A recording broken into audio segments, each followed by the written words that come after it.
Hello, everybody. I'm not sure I'm in the right place. My name is Ron. I'm addicted to real estate. Am I in the right room? You are in the right room. We are waiting for you. And I was just saying, you are the epitome of the Keller Williams culture. Well, I appreciate that. It's actually one of the things I strive to be within culture. You are an example. If we ever, would like what would Ron do? What would Ron do? We ask, would you join? Would you teach? Would you host? And you're like, sure, when? I enjoy it. So that's what keeps me going, keeps me wanting to do more because I do enjoy it. I do gain pleasure from it. So when I'm allowed the opportunity to do so, I take advantage of it because I do gain a certain type of pleasure which I don't get from anything else. So that's why I do want to do more, and I like No. doing it. We're very grateful because you have an expertise, truly an expertise that other people don't have. Well, Um, I had to start from somewhere, Patty. you know You what? I love know, that attitude. yeah. I It's mean, humble. I took, just like I took my first baby steps a few years ago. So just like everybody else, and the more frequent, the more intense the conversations and the meetings and the experiences, then that'll shorten our learning curve. So we just got to get out there and um, fail forward, just like you like to say. So because there's no other way to do it. That's it. You can't get better without going through the motions, without getting the experience, having those conversations, having those meetings, having those frustrating experiences as well as the successful ones. And you got to take the good with the bad, bad with the good, and know that it's going to get you to where you need to go. So. Yeah. Yeah. It's progress. It's progress. And yeah. Yeah. Now you are the main buyer's agent. What's the official title for the Well, I'm Zamir actually Group? the official title is just buyer's agent for the Zamir Group, Keller Williams Town Life, technically, which is a Tenafly office. Yet we do have our own mega agent office in Fair Lawn, New Jersey, which is our what you call neck of the woods. It's our base of operations. It's our uh, foundation of our business. It's our bread and butter because a large percentage of what we do happens to be in this town. So um, it's uh, it's important that we have kind of a presence here. So a few years ago, Zor opened the mega agent office here for our team, and we all work out of it. Here you go. Go ahead. Yep. So it's nice because I live in Fairlawn too. Zora lives in Fairlawn, and the majority, half of my business is just in Fairlawn. So and going back, this year, last year, the year before, 45 to 50% of my business happens to be from this one town. And you know it intimately. Oh yeah, like the back of my hand. I've been on every single street. I have a map in my head.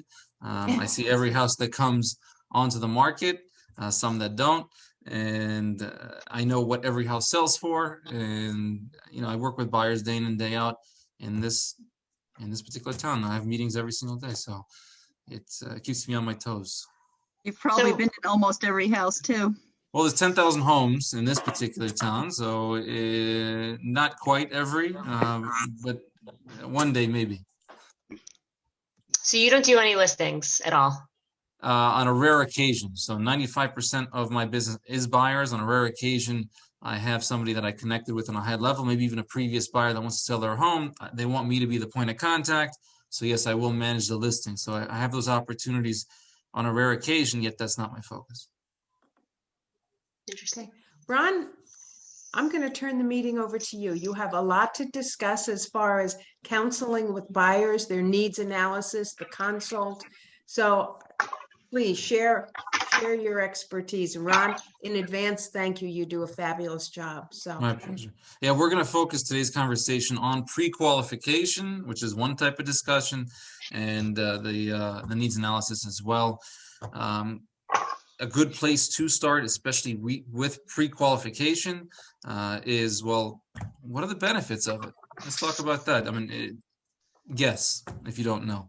Well, what are the benefits of pre-qualifying a potential buyer, prospect, consumer? Knowing that they're serious. Yeah, knowing how much time you're going to need to invest, how much time, energy, and effort you're going to need to put into them, right? That's always a good place to start. What else? What's another benefit of pre-qualifying a prospect? No one Knowing knows. that they have the funds. Yeah, buying power. Yeah, they may not have the ability to even buy, right? What else? Speed up the buying process when they're ready, when they find the home that they're looking for. If you get that far. Price range. Get the Um, idea what would be the price range that you've been looking. You know, sometimes people they think they go over what they think they have, and this way it gives you some sort of a idea or to guide them. Yeah, just to get an idea of what they're looking for, right? What they're looking to do, what they're looking to achieve, accomplish, what the outcome is, right? So we can best help them with that. And yet, when I started, I was not pre-qualified. So I was one of those agents that you say was a jump and run, a go and show type agent. Oh, you want to see this house? I'll be right there. That was me in the beginning. Now, what I found was, I'll share with you, is the 99.9% of those meetings did not result in the outcome I was necessarily looking for. That's what I found. So I wasted a lot of time, you can say, traveling there, spending there, traveling back. That's what I found. So I am one of those agents that learned the hard way. My goal for you today is to not learn the hard way like I did. So that's what I'd like to see you guys get out of today's meeting. It doesn't benefit us to go and show, jump and run with a potential prospect lead consumer, because what I did find also is that the public has no problem wasting our time if you allow them to. So a good way to avoid that whole scenario is to pre-qualify. So there's plenty of benefits in pre-qualifying. So my follow-up question to that is, well, what's preventing your traditional agent from doing so? What do you guys think? Why is your traditional agent not necessarily doing it? Unmute yourself and jump in. Hi, I guess maybe they think that they'd be putting too much pressure on the client and scaring them away by asking too much of them. Yeah, that's likely also, maybe, it's a type of fear, we'll say, right? They're afraid of, them not answering the question or them rejecting, fear of rejection. So there's a lot of different fears involved. So maybe, yeah, what's preventing them from asking the question is a fear of ... insert here, right? So what else?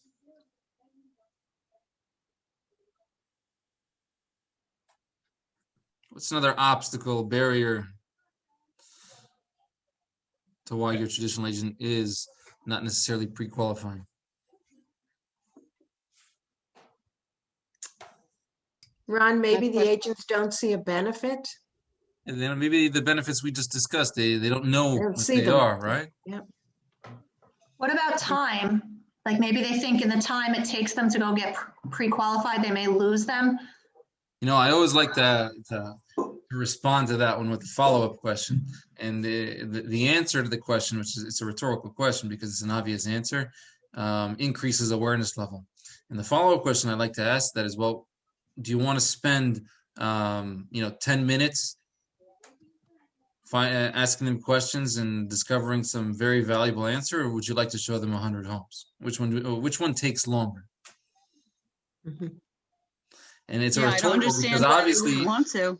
yeah, obviously it's a lot shorter amount of time discovering what they're looking for, knowing if it's even realistic compared to going out, meeting them, showing them a bunch of homes, driving there, spending time driving back. You're spending way more time doing that if you're not asking questions. So the obvious answer is, well, we might as well ask them questions if we don't want to waste our time. And some agents maybe just don't know, right? They don't know what questions to ask, which leads me to the next segment.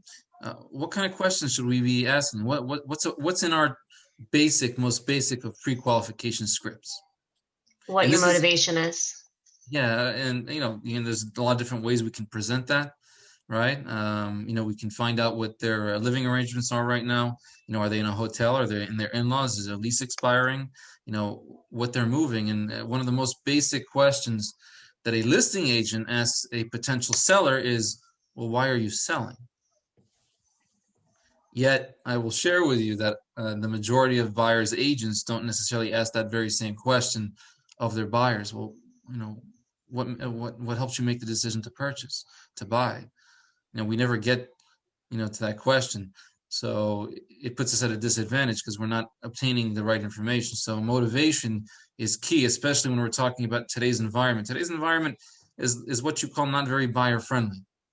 So they better be motivated, and you better know their motivation too, so you can make a good business decision of how much time, energy, and effort you want to be spending with that particular prospect / buyer, right?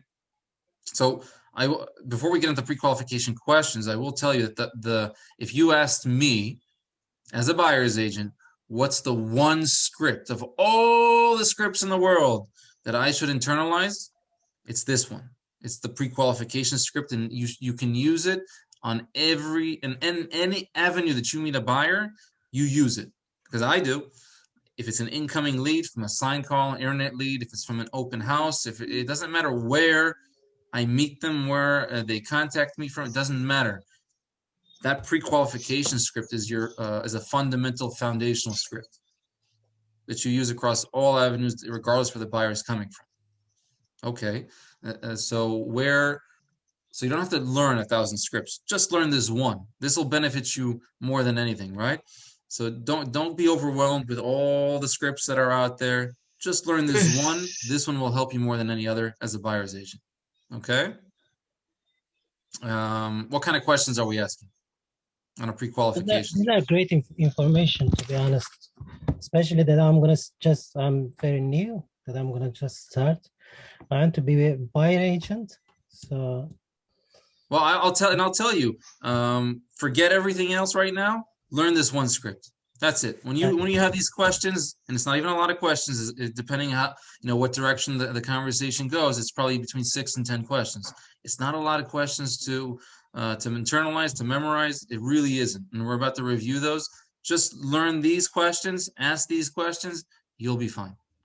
Everything else in due time. I say learn this one first. That's how important this particular conversation is. That's how important pre-qualifying is, especially in today's environment, in today's market conditions. Because it's the difference in your conversion. It's the difference between submitting one offer and 20 offers with the same buyer.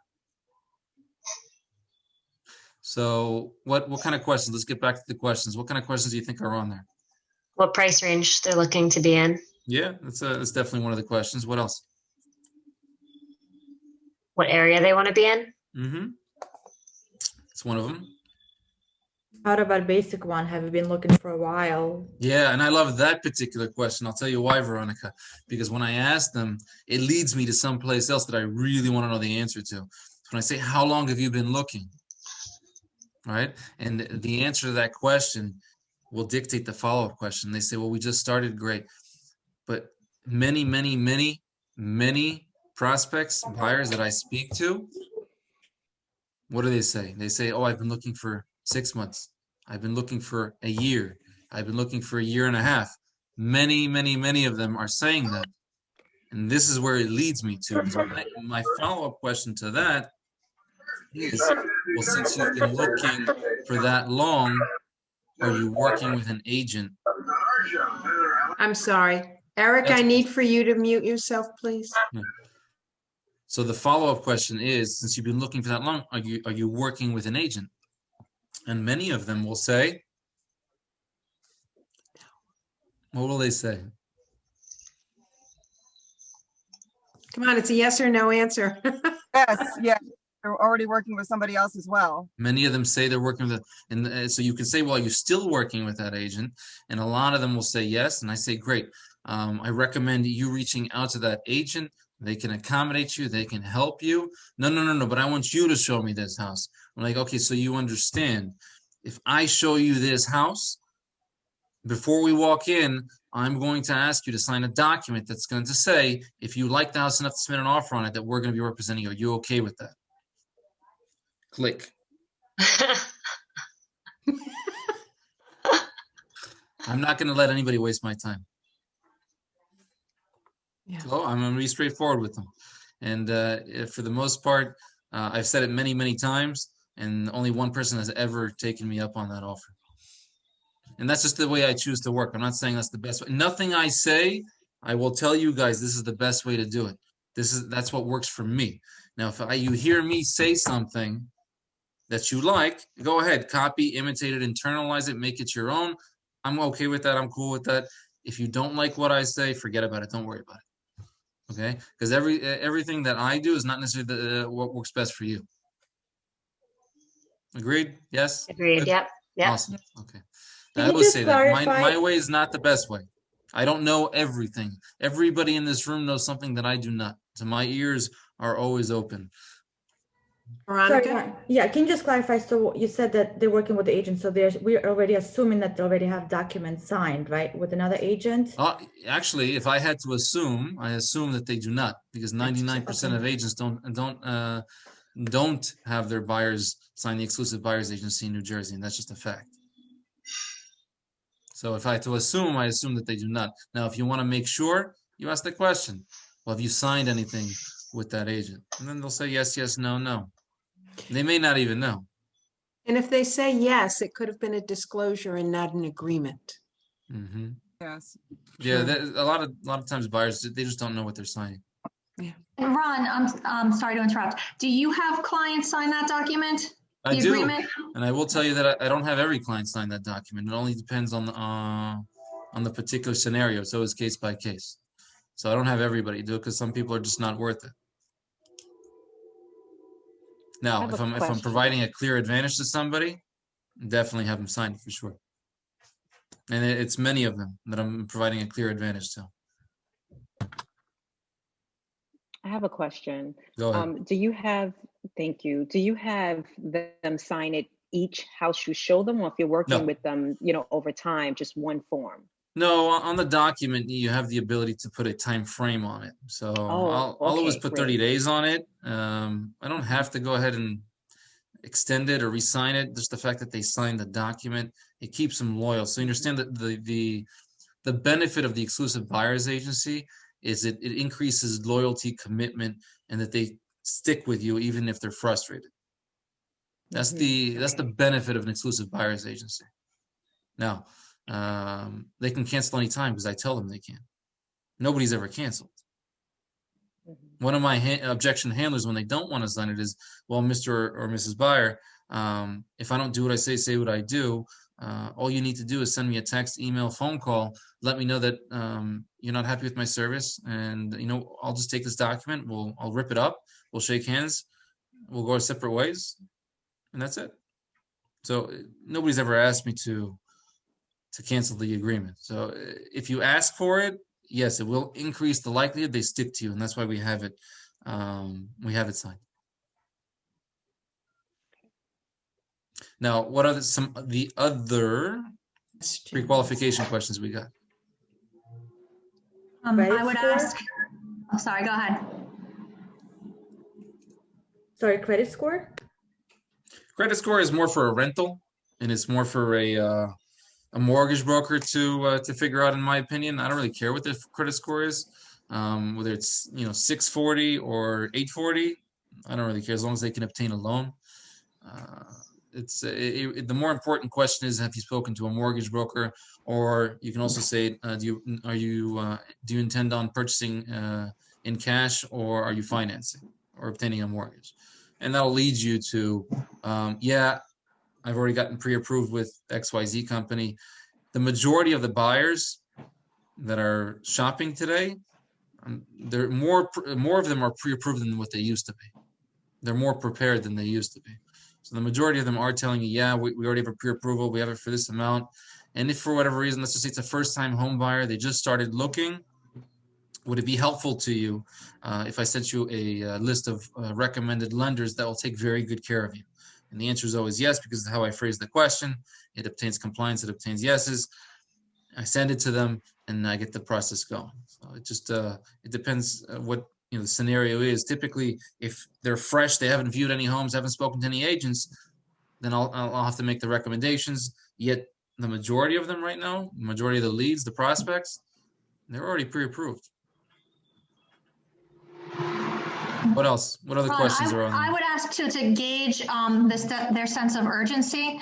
I would ask, like, if you didn't get this house, by the end of the week, or like you want, what would you do? Do you have another plan? Yeah, plan B. I think that there's a one question that would lead to this particular question, and it's a really important question. And sometimes I tell people or tell other agents, if there's one question you want to be asking, it's this particular question. It will lead you down to some additional answers, yet it's a really, really, really, really important question to be asking a buyer. What's the question? Just throw them at me. Tell me what it is. Now, I'm not giving you the answers, and that's intentional because I want you guys to think a little bit. So just bear with me. What's the one question I say if you're a buyer's agent, you're doing an open house, or you're on the phone and you're talking to a prospect, a lead, what's the one question you need to be asking? Is there anyone else involved in this transaction? Good question, but that's not what I'm looking for. That's not what I'm fishing for. That is a good question. Do you need to sell? Do you need to sell before you buy?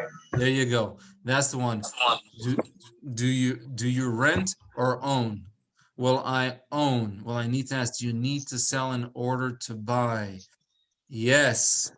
What is that called? It is called a listing appointment. That's what it's called. Yes. Okay. Now, we lease. Well, is your lease a month to month, or does it expire shortly? No, it expires in December.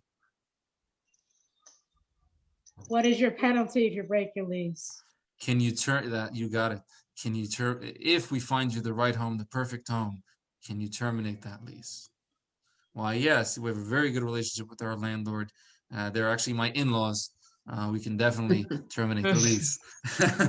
So it's now if they say no, we're month to month, great. So we just need to find you the right home, the perfect home. Yeah. Now if they say they own, not everybody that owns needs to sell in order to buy, yet they'd like to obtain a home before putting it on the market, or they just intend on renting it out, which you can of course help them as well. Yet if you are going to ask just one question, that is such an important question to be asking, because, well, if they own something and they need to sell in order to buy, and their house is not on the market, how strong are your offers going to be? And if they can't exit their lease and they find the right home, perfect home now, but their lease expires in 7 months, then how motivated are they really? And it leads you down to where you need, you're trying to obtain information from the prospects, from the lead, from the buyers, in order to know how much time, energy, and effort to invest in them, because we are investing all of that in them. The question is for how long and how much. Daniel, you have your hand up. Yes, Ron. So you're asking all these questions. They say they are pre-qualified. When do you request paperwork for that? So pre-qualified and pre-approved are two different things. We have to understand that as well.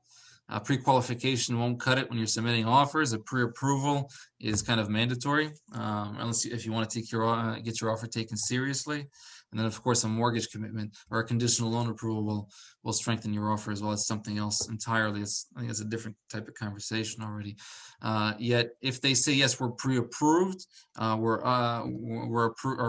approved for, I generally take their word for it. And honestly, nobody's ever lied about that. At this point, they understand that I'm looking to help them, and I'm coming from a place where I'm trying to help them achieve a particular outcome, which is to be in a home in this price range, in this area, by this time frame. So they're answering my questions. The majority of people that you speak to that are considered prospects, leads, buyers, sellers, they will answer your questions. You do not need to fear that. There's a very rare occasion where somebody does not answer my questions. I will tell you, likely they are not worth your time. Don't focus on the ones that don't, focus on the ones that do. The ones that actually don't want to answer your questions, they're the ones that are especially wasting your time. They already have the agents, and they just want you to open the door because their agent's not available.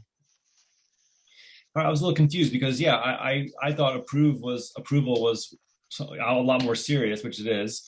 I'm surprised that you entertain people who are just pre-qualified. Like I'm personally pre-qualified for things, but I'm not ready to purchase a house, so I can say that to you, and we could be going on this high-end chase here.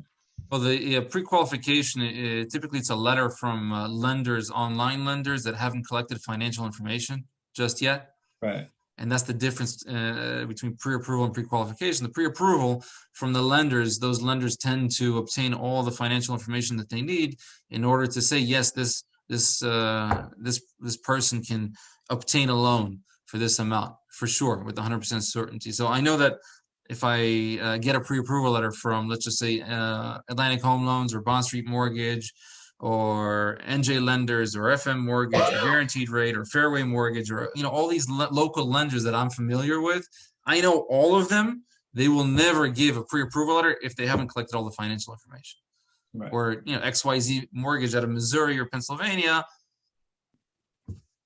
they might not be doing the same. Yeah. Be careful. And that's also why let's put ourselves in the listing agent's shoes now.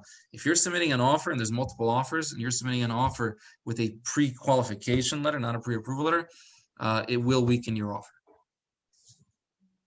Now, if you want to strengthen an offer even more so, get your buyers through underwriting. Now, it's a rare breed of buyer that actually agrees to it. I will share that with you. Yet, if they do that with their lenders, and Atlantic and Bond Street and NJ, they all offer that. If you tell them, get me through underwriting with a TBD property, a TBD determined property, it allows me the ability as a buyer's agent to approach the listing agent, regardless of how many offers they have, and communicate to them, hey, Mr. or Miss Listing Agent, this particular buyer has conditional loan approval. All we have is 3 conditions in order to close. Those 3 conditions are to do the appraisal, the title company information, and a year's worth of homeowners insurance premium. So those are the only 3 conditions we need in order to obtain a clear to close. When would you like to close? It strengthens your offer, yet it's a very small amount of buyers that actually go through the process. I like how you explained it, Ron, because there are realtors who would not know what a TBD loan is. Yeah. And what the conditions are. So you nicely explained it. That's great. It does strengthen your offer. And the name of the game in today's environment, if we're talking market conditions here for a second, and buyers in today's market, the name of the game is not highest offer, because you're going to run into multiple offers regardless of price point. The name of the game is strongest offer, strength of offer. That's the name of the game. It's not highest offer. So any which way you can strengthen an offer helps obtain, helps improve conversion. And when we're talking about tools to improve conversion, pre-qualification is one of them, right? Doing a very good needs analysis is one of them. Doing a thorough buyer consultation is one of them. They're all tools to help improve conversion. Now, if you don't care about improving conversion, just don't do it. Then you're fine. Don't worry about it. Yet I will tell you that if you want to work less and get the outcome you're looking for, basically work less, make more, then these are the things that we should be doing. So it's, yes, pre-qualification is really, really important. It's the one script you really should know. When we get into the needs analysis, when we get into the buyer consultation, I'll have that discussion separately, and I'll say, you don't be overwhelmed by it. You're just going to chunk it down. You're going to break it into segments, and you'll find a way to communicate the information you're looking to communicate in a very simple and natural way. It's easy to do. It's a lot easier than you think. We'll get into that conversation in a few minutes, since we have another 30 minutes. I'll get in there very, very briefly. I just want to kind of tie the bow on the pre-qualification by just running through the questions. So what does it look like? Let's just say somebody's in an open house. They walk into an open house. Are you saying what this is a script, and your traditional agent is using this script? Most agents use this script. This is a script. Listen for it. You tell me if I'm right or wrong. Welcome to the open house. Take a look around. If you have any questions, you let me know. That's the script I hear in the majority of open houses. Now, is it the best script? Not necessarily. I'm not saying it's right or wrong. I'm saying there's better. Okay. All right. So what's the better script? The better script is your pre-qualification script. So if somebody walks into the open house, hey, thanks for coming to the open house. Where are you visiting from? Where do you live? Oh, we live in whatever. Really, how long have you lived there for? Oh, we've been there for 6 years. So it's time to move. And they say, yeah, great. Well, do you rent or do you own? And they'd be like, well, we actually rent. Oh, so it's time to pay your own mortgage. Yeah, I'm tired of paying them. So when does your lease expire? They'll say, oh, it actually, it expires in the end of July. Oh, well, we better get you a house soon because that's right around the corner. Yeah, we just started looking. We're a little late to the game, but we just started looking. That's wonderful. That's fine.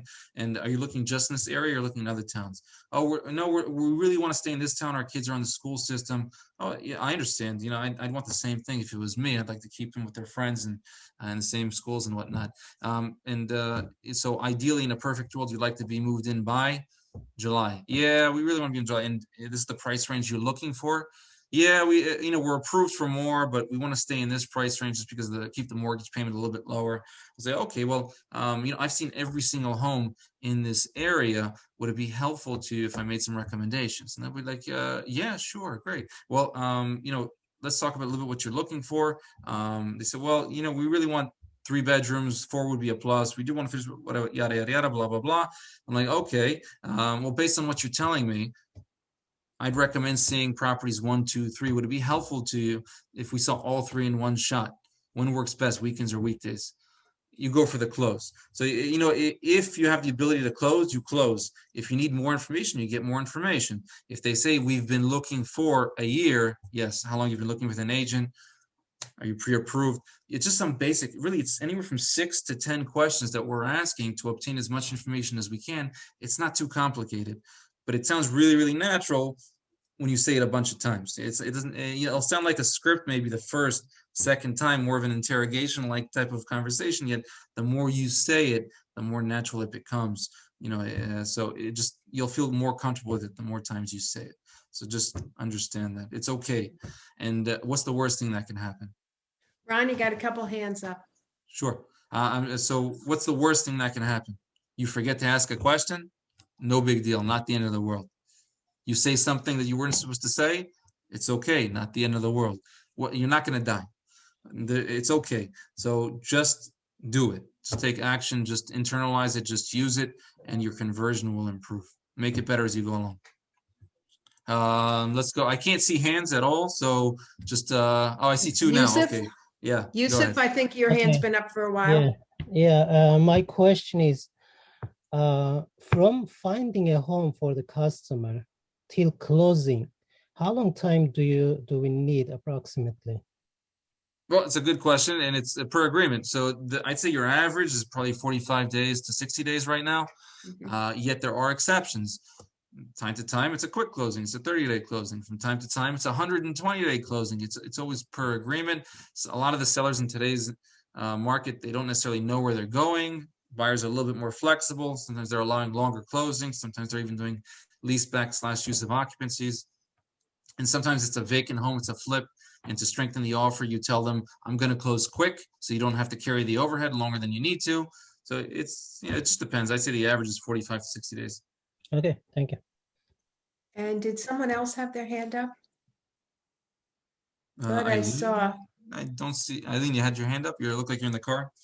Okay. Yeah, I don't have an office or anything really, and I don't want to sit in a dusty spot, so I just figure I'll sit in the car.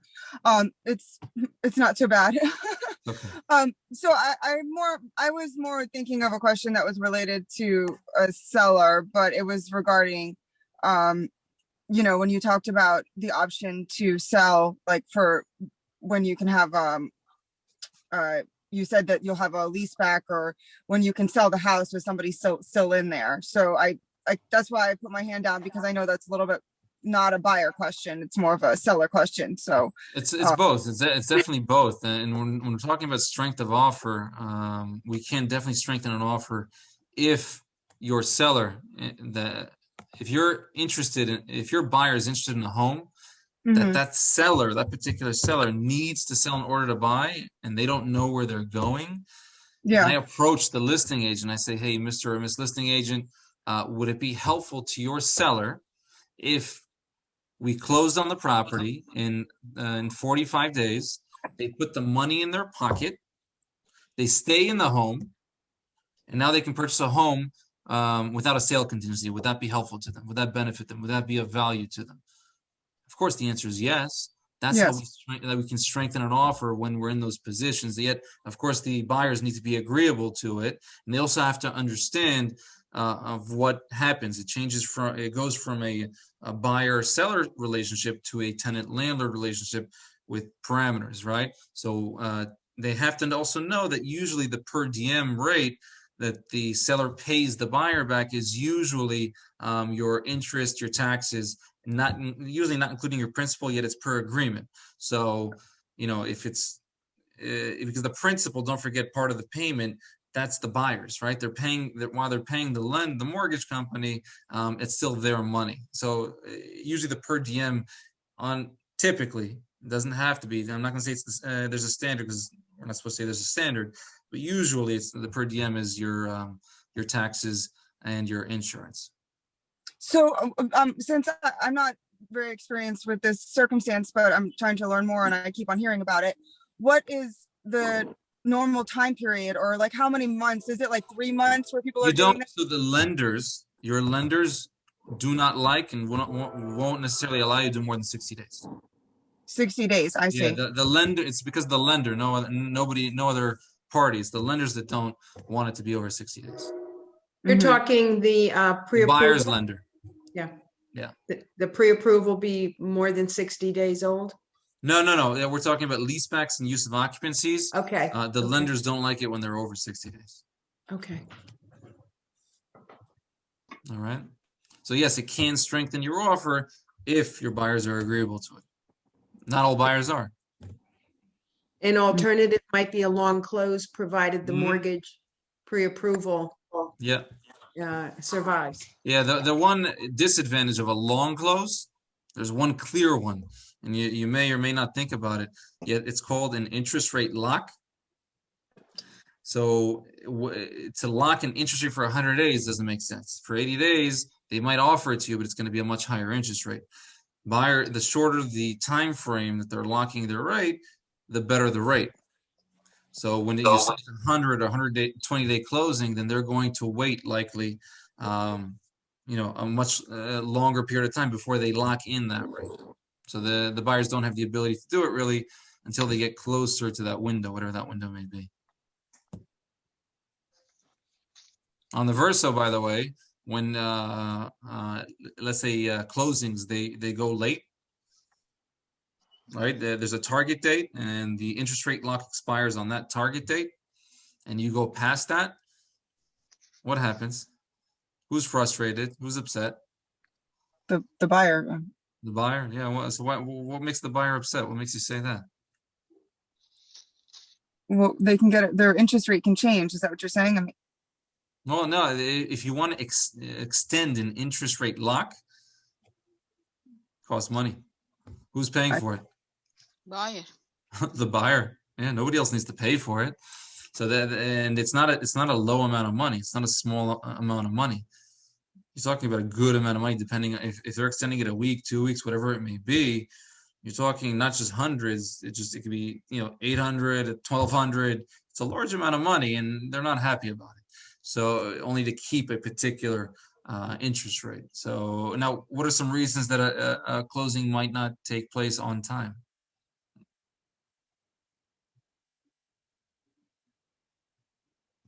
We're going off topic from pre-qualification, but it's kind of important.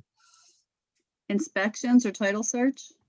It's actually the culprit is usually the COs. Yeah, and now who's responsible for the CO typically? Seller. Yeah, the seller, the listing agents help the sellers a lot of the time, right? Yeah, if the CO is not in place, are you closing? And the answer is no. So it's our job, even though it's not necessarily our job to be responsible for the COs, it's kind of part of our job description to be on top of everybody and everything, and just communicate with the listing agent, just check, where we are with the CO. The attorneys can do it between them as well. You want to make sure that you're ready to close. And from time to time, the lenders, especially with what's going on with the refi market right now, the appraisers are busy and the lenders are busy, and it does happen from time to time. The underwriters are just extending their response time. Their response time just takes forever and a half, and it causes some delays. So until you get that clear to close, might delay the closing, and by then your extension, you might need an extension for the rate lock as well. So it's really, really important to make sure when your buyer's interest rate lock expires. That's what I'm trying to communicate to you guys. All right.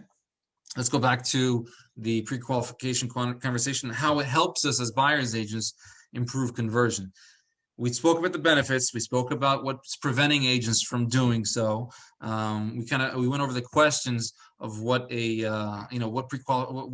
what's included in the pre-qualification script, what kind of questions we should be asking. Is there anything that I should cover that I didn't? Because I wanted to kind of touch base on the needs analysis / buyer consultation for the next 15, 20 minutes. Is there anything that I missed or I should cover that I forgot? It happens. What about their job and earning? Say again, I didn't hear you. What about their job, what they do for living? You know what? So here's what you need to know. As long as they've been working at the same job for 2 years, or in the same line of work, I'm sorry, for 2 years, it doesn't have to be the same job. In the same line of work for 2 years consistently, then you're good. Now, if they have a second job, make sure that they've also been in that line of work for 2 years to count that income. Because if not, they will not count that second source of income, and that might affect your debt to income ratio. So while we're not the lenders, this is just a small tidbit of information that you should know. If they've been in a particular line of work, just make sure they've been there for 2 years. Thank you. Yep.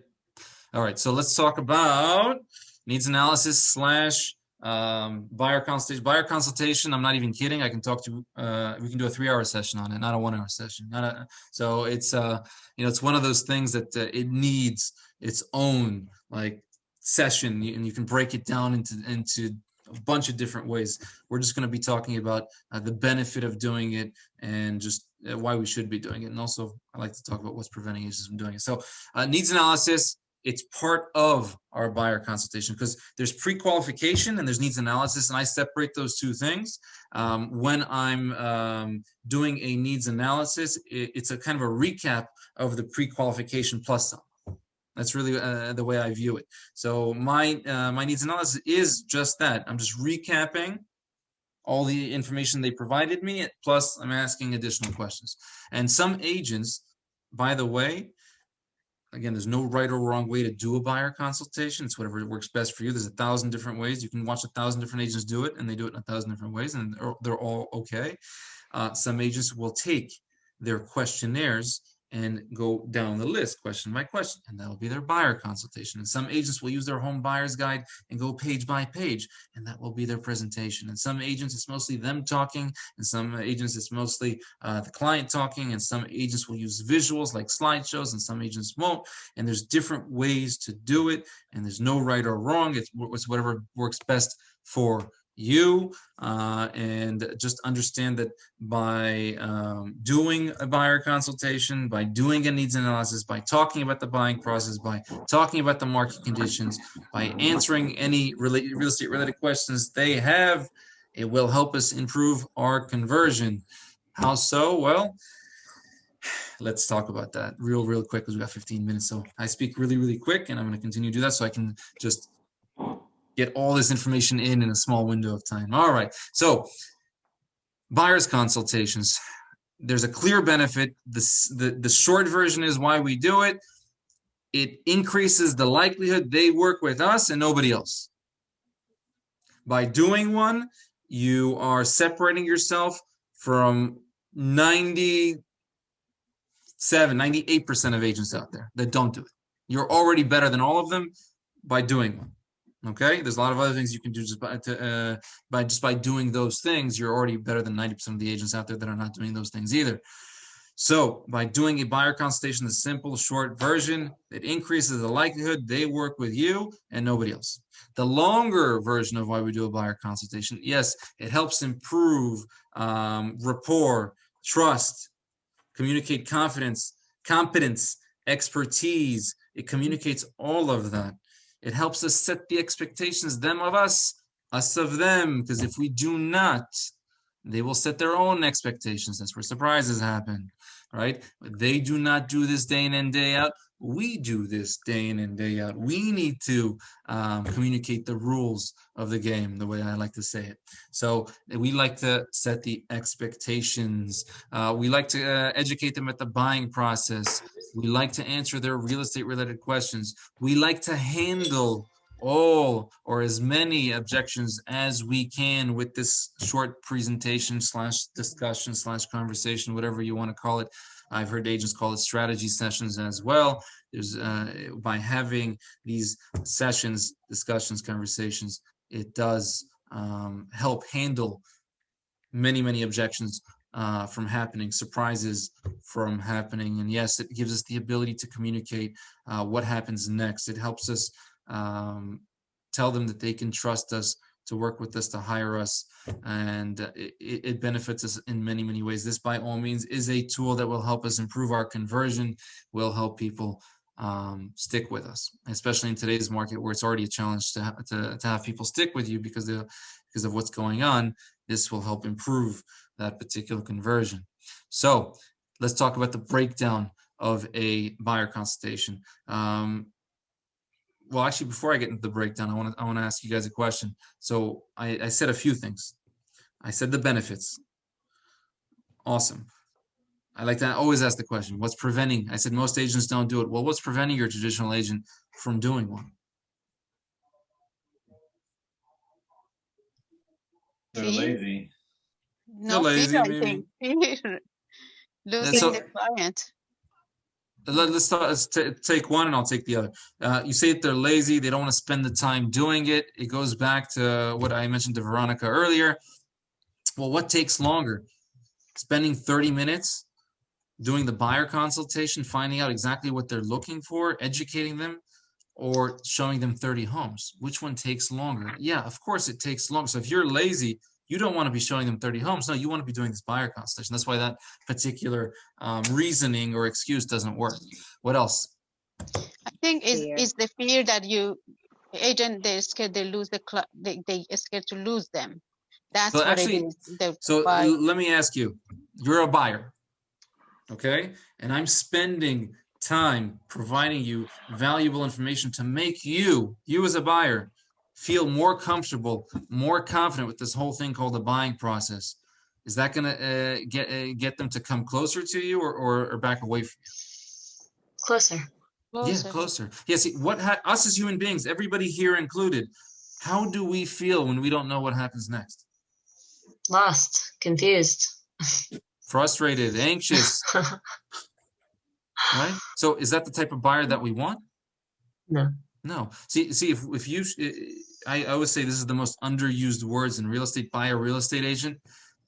This is what happens next. You see, when somebody knows what happens next, they're more comfortable. So if you're going to get anything out of the conversation we had today, just use those words in every conversation, at the end of every single conversation you have. We just submitted an offer. This is what happens next. We just had an accepted offer. This is what happens next. We just scheduled the home inspection. This is what happens next. We just got the home inspection report. This is what happens next. The seller just responded. This is what just happens next. We just got the clear.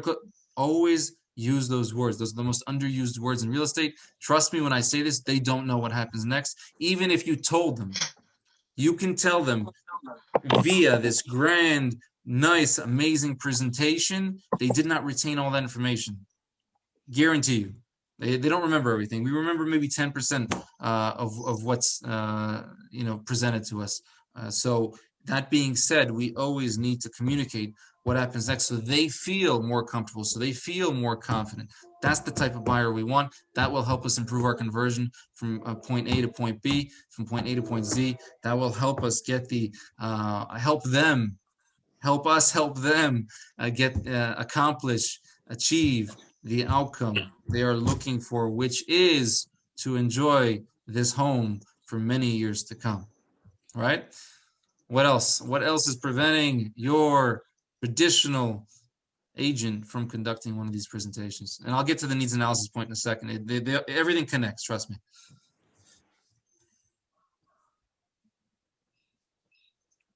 Anything else you guys can think of? The agent, they don't know. They don't know the benefit of it. Yeah. Well, we spoke about the benefits. And not only that, the knowledge, I think. Some agent, the knowledge is not there. I'll simplify it. They don't know what to say. They don't know what to say, so they don't do it. Well, I'm going to ask you a question. Do we not, as real estate agents, talk about the buying process every single day? And do we not, as real estate agents, talk about the market conditions every single day?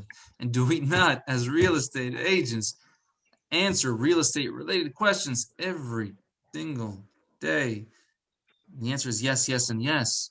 And that's exactly how a buyer consultation presentation is structured.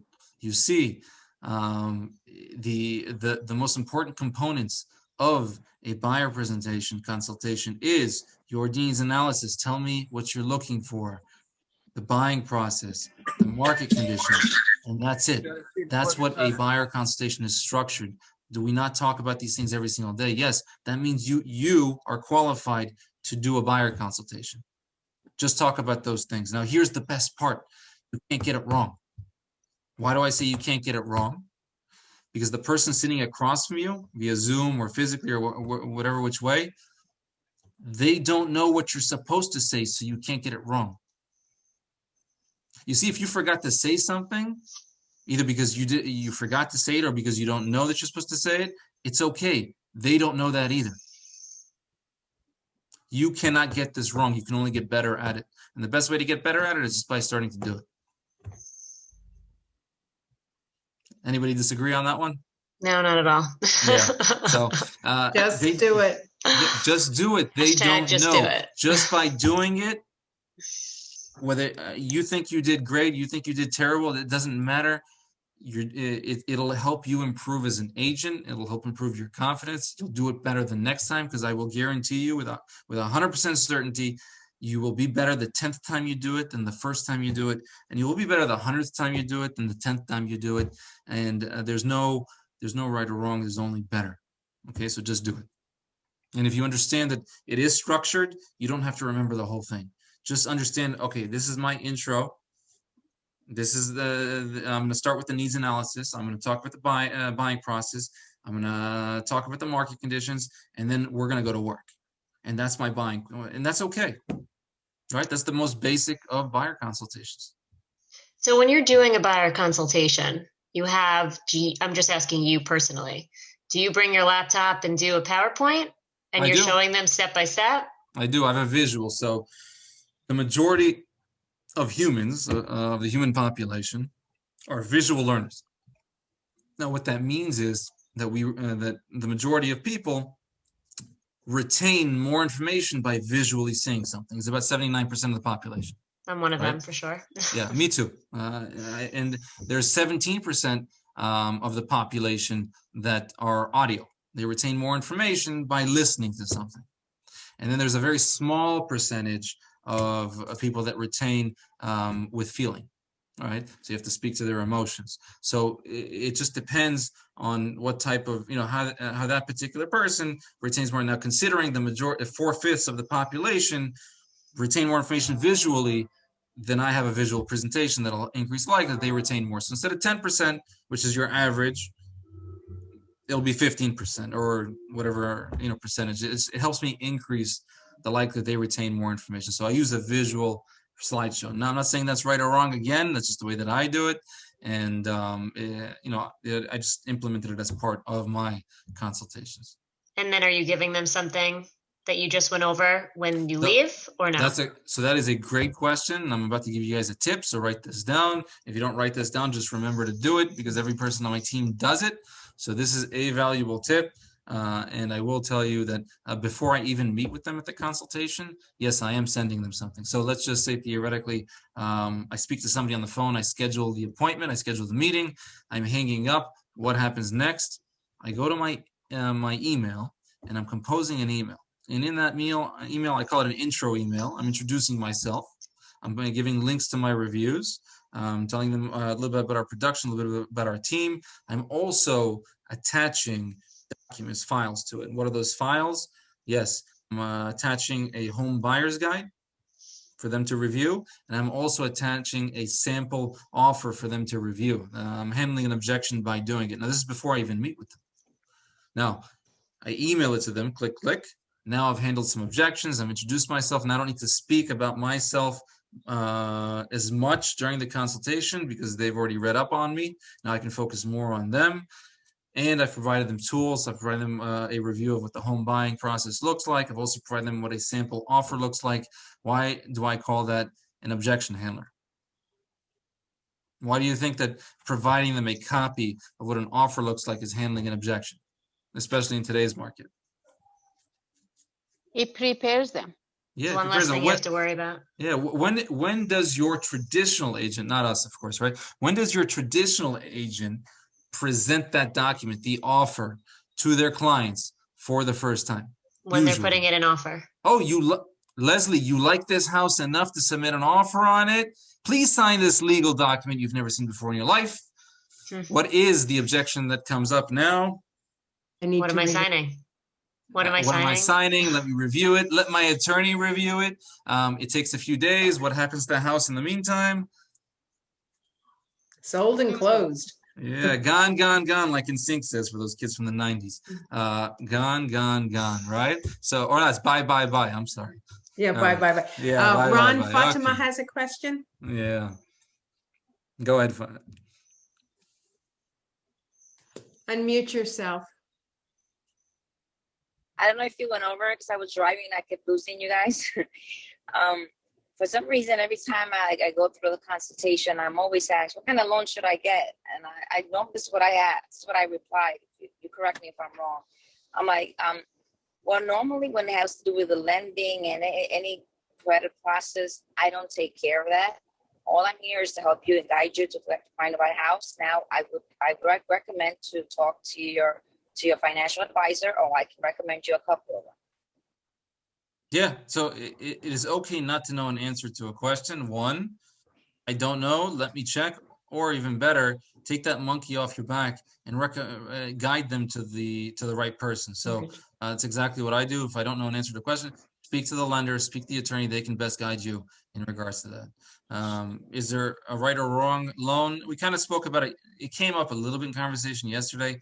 I know we're talking about in today's environment, how VA and FHA loans kind of weaken your offer, yet it's not really our place to tell them exactly what loan to use, whether it be conventional, FHA, VA, or even renovation loans, or cash, not cash, 5% down, 20% down, yes PMI, no PMI, buy down PMI. A lot of these conversations, it should be lender-based conversations. So if you don't know, just say, I don't know, but I do recommend you speak to this person. That's always the best way to go about it. When you said that you provide a sample offer, do you mean, what exactly do you give them? Do you give them a template, or do you give them the blank document? Just a blank document. It's a blank document for them to review. Now, what I do is during the buyer consultation, I do review it with them. It doesn't take very long. Honestly, it takes about 60 seconds. I just ask them if they've received the document. They say yes. If you had a chance to review it, the majority of them say no. And then it goes something like this. We have exactly 60 seconds, so this is going to take up the rest of our time. Mr. and Mrs. Buyer, what I need you to know about the buying process, it's a very pro-buyer process here in New Jersey. This document, this offer, it's called a residential purchase agreement. You should feel very comfortable signing one of these documents. For the most part, I just need you to know we're communicating three things to the other party, the seller. That's the sales price, the down payment, and your closing date, and all that is on page 2 and page 3 right here and right here. The rest of this is sales stuff to complete rules and regulations. It's just really to get the ball rolling. You should feel very comfortable signing on these. Any questions? When the time's right, they sign, click, click, you're good to go. So more or less, you're getting a sense of how serious they are as well, right? If they're meeting with you, they're a little bit more serious. In general, if they're meeting with you to spend 20, 30 minutes of their time, 40 minutes of their time, depending on how long your presentation is, you know that they're serious. Okay. I understand. Yeah, the most valuable thing somebody has is their time. You see, time is something that we can give, but we can never get back. So you don't want to waste people's time. You want to provide them value, just like you guys spending an hour with me today. I do appreciate you guys spending time with me today. I do thank you for spending time with me today, and I do hope. I trust. Let's use the right word usage, right? I trust that you got value out of today, and I've provided you some tips, tricks, and items that you can implement into your own businesses that will help you improve your conversion when it comes to pre-qualification and needs analysis. Ron, you've helped 23 more agents. Yes, thank you so much. Thank you. Thank you. So this is what I need you to know. I'm going to end this call on this note. There is always someone to help you, including me. If you do not know an answer to a question that you're trying to resolve, if there's something that you're trying for the first time and want to make sure you're doing it right, there is a wealth of people, an a large amount of people that will help you succeed in this business. We want you to succeed. We want you to do great. We want you to reach your goals. You have leadership. You have coaches. You have other agents in our community, and this is a community by all means. We kind of spoke about it in the beginning. There is always somebody that wants to help you succeed because we see pleasure in it. I can tell you that Patty and Hal and myself, we're the type of people that we actually enjoy seeing you succeed more so than ourselves. Yeah. So we want you to succeed. Okay, so reach out to us if you need anything. I'm sorry, I have a question. Like you talk about the list of questions that we have to discuss with the buyer. So I thought you're gonna go over those questions like one. We could actually. This is what I'll do because we ran out of time. I'm gonna forward Patty a list of questions, and she'll share it with everybody. How does that sound? Now, what I have to do is I don't have everybody's email address. So what should we write down? That's a problem. So guys, I'm going to put my email in the chat and I will forward to you. You just email to me.